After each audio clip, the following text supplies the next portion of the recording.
Hey, what's up? John Sonmez from simpleprogrammer.com. Today I thought I'd do another one of these cold reads where I haven't read the question ahead of time. I'm just pulling up a question that was upvoted on my board, my Trello board here, and I'm gonna read it and I'm gonna answer it. So, how do I choose a business idea? Hi John, I am 34 years old and I have a nice house with 2 young kids and a wife. All right, this sounds like a story here. I've got years of networking experience and I enjoy it. I was thinking of being a consultant, but I'm not sure if that's the right move for me. I'm not looking to start a Fortune 500 company, just something that I can hire people and eventually generate more or the same amount of money that I'm currently making. What is your suggestion when you want to start a business but you're not sure what business to start? And how do I know if that business idea is viable where I live? Interesting. I'm going to tell you, don't do it. And I'll tell you why. Because you're a nice kid, you're 34 years old, you got a nice house and 2 young kids and a wife, and do you really want to lose that all? What I mean by this is that it doesn't seem like you're prepared. Like, you should start a business because you have to, right? It's not something that you say, it'd be nice to start a business someday. No. It's hard, okay? It's gonna kill you, and then it'll kill you some more. Starting a business, being an entrepreneur, is really, really hard work. You should only do this if you have to do it. If you feel a drive within you that says, I must work for myself and build something. And you know, you can't really say, I'm going to build a business so I could see what it's like to hire people and run a business. I'll tell you what it's like. It's crappy.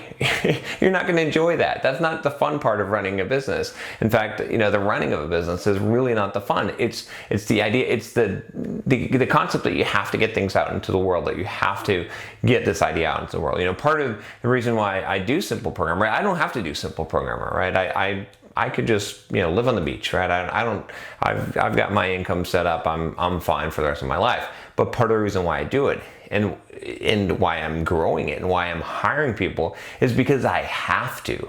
Because I have to get the message out. I have to reach more people. I have to this is my contribution to the world, and I've got to put it out there. I can't sleep at night. I can't, I can't live if I am not contributing in this way. This is just a drive that I have to build this.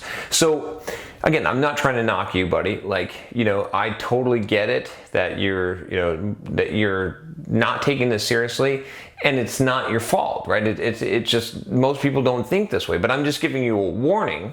I just want to warn you that this is going to wreck your life, dude. Like, and it's not that it has to wreck your life, but the way that your email is phrased, this will wreck you because you're not prepared for this, because you don't have the drive to do this. Not that you can't develop the drive. I'm not saying that you're not capable, that you can't achieve. You can, but you're starting off on the wrong foot. If you emailed me and you said, man, I have this, I got to build something for myself. I can't work for someone else. I've got a wife and kids and stuff, and I want my kids to have a better opportunity than I had, and I want them to have a dad that goes and makes his own money and builds his own thing, and I want to build an empire for them. I want a legacy for my family. Then I would say, yeah. Then I would answer this and try to give you some ideas, but I wouldn't need to give you ideas because you'd have 100 ideas that you want to do. This is not one of those things where you're just going to kind of go and see, well, is this idea viable and will it work in my city, right? You know, I used to think this way. This is why I'm telling you this, because I was like, well, I need to get a business, right? So I went and I looked and I almost bought this stupid video rental business. I'm really glad I didn't do that. That had a cell phone store attached to it, and it's like, okay, well, I could buy this thing and then I could own my own job, and that's exactly what I would have done. And you know, I'm glad I didn't do that, because that would have been hell. It would have been miserable, right? It's not like, you know, just something that you just do, right?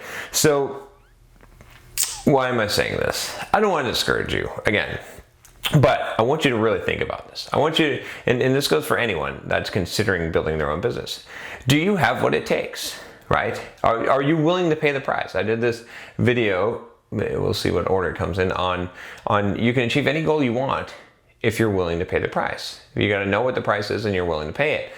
are you willing to pay this price? It's going to be a high price, right? It may cost you everything you have right now, especially with this kind of an attitude towards it, right? The more driven you are, the more likely that you're going to be successful. But what you never want to do, okay, in life, in anything, is you never want to go down the road without knowing what the price is. Because what will happen in that situation is that you'll be far enough down the road as you start going down, and you'll see that the price is higher and higher. I think, you know, maybe like joining Scientology and realizing that level 5 is now going to be $50,000. Like, 2,000 wasn't bad, but now you're like 40 grand in, and you're like, well, shit, I kind of want to know the secrets at the next level. I guess I'm going to pay that $50,000, right? You know, so, you know, not to hate on Scientologists. You know, I love y'all. I read your Dianetics book, you know, and I gave it a good review. So you can check it out here. But anyway, you see what I'm saying? If you go down the road and you don't know what the price is going to be, you're gonna make bad choices. You're gonna feel like you're already stuck in the decision, and you're gonna sacrifice things that you might not have sacrificed before. If you go in full well knowing how hard it's gonna be and what you're willing to pay for it and what the price is likely to be, right? If you've done that research and you know that, then you can optimize for those decisions. You can optimize for paying that price. You just don't want to get stuck. You don't want to be in the squeeze. You know what I'm saying here? So, I don't know. I'm not going to tell you what is a good business idea, because I don't think you should go into business, to be honest with you. You know, I'm honest here, and that's my honest opinion. Now, it could change in a year or so. You know, if you really, I'll give you this. I don't want to just leave you and say you shouldn't be an entrepreneur because you wrote me a nice email and you sound like a nice chap, right? I don't want to say that, but I'll say this. You're not ready yet, okay? Based on the questions that you're asking and the way that you've described this. This is something that maybe seems like a good idea. It's not a deep desire drive within you right now, right? It could become one. Go and do this. Go and research. Go and listen to podcasts on entrepreneurship. Listen to Entrepreneur on Fire. Right, let's put a link here for Entrepreneur on Fire. I was actually on an episode of Entrepreneur on Fire. By the way, yeah. So anyway, go listen to that. Go read books on entrepreneurship. Go through and read. Let me see, what book would I recommend? You know, we'll definitely read The War of Art, right? Okay, because that's what it's going to be like to be an entrepreneur. Is that's the battle you're going to fight. Be prepared for that. And go read, you know, some books. Read Brian Tracy's book. Read the The Ultimate Achievement. Read that one. That'll be good for you. And then let's go with Michael Gerber's The EMyth, or the EMyth Revisit. Go and read those books. Read those 3 books, okay? And then decide and absorb the world of entrepreneurship for maybe a year or so. That will give you an idea. After that, right, then you can make a decision. Then either one of 2 things is going to happen after a year of reading those books and reading business books and entrepreneurship and listening to podcasts and getting involved in that world. Either you're going to be like, oh, I am not doing this, or you're going to just be fired up. You're going to be like, I have to do this, man, right? I have to do it, right? And you know, and that's it. And then you'll know, right? If you're not 100% committed and just lit up and you've got to do this, after that, it's not for you. And that's it, you know. That'll save you a whole lot of pain, whole lot of heartache, and a whole lot of trouble.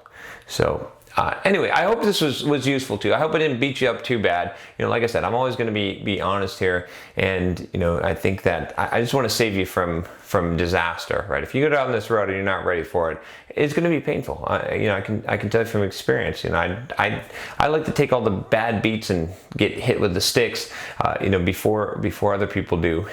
I was a little prepared for this, right? Okay, so, and if you listen to my career story, I'll put a lot of links here, but if you go through my career story, you can see 2 times I tried to become an entrepreneur and I was not ready for it. I did not have the passion, I did not have the drive, and I got my ass handed to me, right? I got rejected and sent right back to corporate world to start over again. So that's you know, take a lesson from me here. The 3rd time I was ready, and that's why I'm here doing these videos now. So anyway, if you like this video, I have a business idea for you. It's to click the subscribe button. I don't know why that's a business idea, but it is, so click it. I'll talk to you next time. Take care.